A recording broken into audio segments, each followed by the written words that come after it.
تکبیر کے نعروں سے استقبال کیجیے قائد محترم قائد پی ڈی ایم حضرت مولانا فضل الرحمان صاحب۔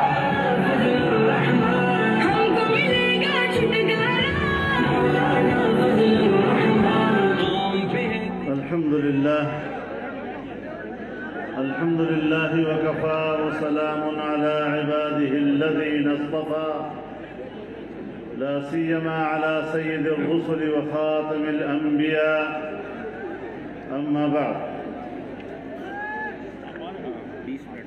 زعماء قوم،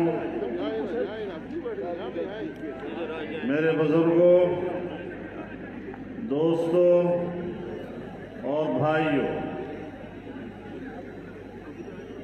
آج مہنگائی کے ہاتھوں عام آدمی کی یہ حالت ہو چکی ہے کہ اسلام آباد کے پارلیمنٹ لاجز کے سامنے لوگوں نے اپنے بچے برائے فروخت کے بورڈ لگا رکھے ہیں کہ ان سے اپنے بچوں کی بھوک نہیں دیکھی جاتی۔ یہاں اسی صوبے کے ایک پولیس مین وہ اپنے افسر کے سامنے 50,000 روپے پر اپنے بچے کو بیچنے کے لیے درخواست دے رہا ہے۔ یہاں پر اسی صوبے میں اپنے بچوں کو زہر دے کر مارنے کے بعد ماں باپ خودکشی کرتے ہیں۔ کہاں تک ہم پہنچ گئے ہیں؟ ہم نے تو پہلے دن کہا تھا کہ یہ حکومت چوری کے ووٹ سے آئی ہے، یہ حکومت ناجائز ہے، یہ حکومت نااہل ہے، یہ حکومت نالائق ہے۔ میرے دوستو، آج اگر ہم نے من حیث القوم اپنے اس وطن عزیز کو اس بحران سے نہ نکالا اور ایسے ناپاک اور ناجائز حکمرانوں کو ہم نے بحیرہ عرب میں جا کر غرق نہ کیا تو پھر پاکستان کی بقا کا سوال پیدا ہوگا۔ آپ تاریخ پڑھ لیں، دنیا کی تاریخ پڑھ لیں، جہاں اقتصادی بحران آئے ہیں وہاں انقلابات نے جنم لیا ہے، وہاں بغاوتوں نے جنم لیا ہے۔ قومیں مضبوط ہوتی ہیں، قومیں مستحکم ہوتی ہیں، ملک پائیدار ہوتے ہیں جب ان کی معیشت مستحکم ہو اور عوام خوشحال ہوں۔ لیکن آج اس ملک کو کہاں پہنچایا جا رہا ہے؟ ہم بھیک مانگ کر دن رات گزار رہے ہیں۔ کبھی سعودی عرب سے بھیک مانگ رہے ہیں، کبھی چین سے ہم بھیک مانگ رہے ہیں، کبھی کہاں در بدر ٹھوکریں کھا رہے ہیں، اور ہر جگہ انہی حکمرانوں کے ہاتھوں 22 کروڑ قوم کی رسوائی ہو رہی ہے۔ جو حکمران پوری قوم کی رسوائی کا سبب بنتے ہیں، ان حکمرانوں کو قوم پر حکومت کرنے کا کوئی حق حاصل نہیں ہے۔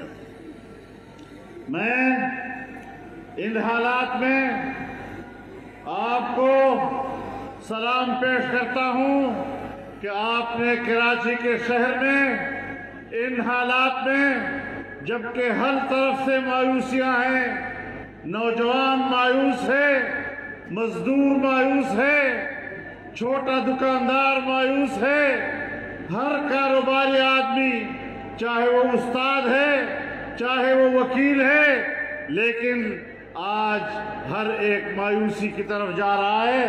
اس ملک سے مایوس ہو رہا ہے، اس حکومت سے مایوس ہو رہا ہے، اور میں کہتا ہوں کہ اگر آج پاکستان کی سیاسی قیادت نے اپنا کردار ادا نہ کیا تو پوری سیاسی قیادت سے قوم مایوس ہو جائے گی۔ انشاءاللہ پی ڈی ایم قوم کی امید ہے، پی ڈی ایم قوم کی آواز ہے، یہ سیاستدان عوام کے شانہ بشانہ کھڑے ہیں۔ اس بحران میں ہم نے قوم کا ساتھ دینا ہے۔ پاکستان تنہائی کی طرف جا رہا ہے۔ ہم اداروں کو بھی کہنا چاہتے ہیں کہ وہ حقائق کو سمجھیں، اپنے کردار کا دوبارہ مطالعہ کریں، ماضی میں جو ان سے غلطیاں ہوئی ہیں ان پر نظر ڈالیں، اپنے گریبان میں جھانکیں، اپنے کیے پر شرمندگی کا اظہار کریں، قوم سے معافی مانگیں، اور تب جا کر ہم ایک قوم بن کر ملک کو بچا سکیں گے۔ اس وقت پی ڈی ایم پاکستان کی بقا کی جنگ لڑ رہی ہے، ملک کی بقا کی جنگ لڑ رہی ہے، اور انشاءاللہ العزیز اس جنگ میں ہم جیتیں گے۔ انشاءاللہ ہم جیتیں گے۔ انشاءاللہ پاکستان میں عوام کی حقیقی نمائندہ حکومت آئے گی اور وہ عوام کے مسائل کو سمجھے گی۔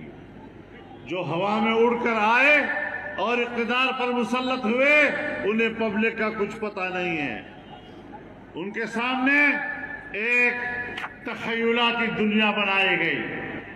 جو کچھ ان حکمرانوں نے اقتدار سے پہلے کہا تھا ذرا ان کو بھی سنیں اور آج کے ان کے کردار کو بھی سنیں، جن کو پتہ ہی نہیں ملک کیسے چلائے جاتے ہیں، جن کو عوام کے مسائل کا ادراک تک نہیں ہے۔ تو میرے محترم دوستو، یہ سفر چلے گا، آج کراچی سے شروع ہوگا، 17 کو کوئٹہ میں ہوگا، 20 کو پشاور میں ہوگا، لاہور تک جائے گا، اور انشاءاللہ ہم اسلام آباد تک جائیں گے انشاءاللہ۔ اللہ تعالی ہمارے اس جدوجہد کو قبولیت سے سرفراز فرمائے اور اس قوم کو ان ناجائز حکمرانوں سے نجات عطا فرمائے۔ آپ کا بہت بہت شکریہ۔ اللہ تعالیٰ آپ کا حامی و ناصر ہو۔ وآخر دعوانا الحمدللہ رب العالمین۔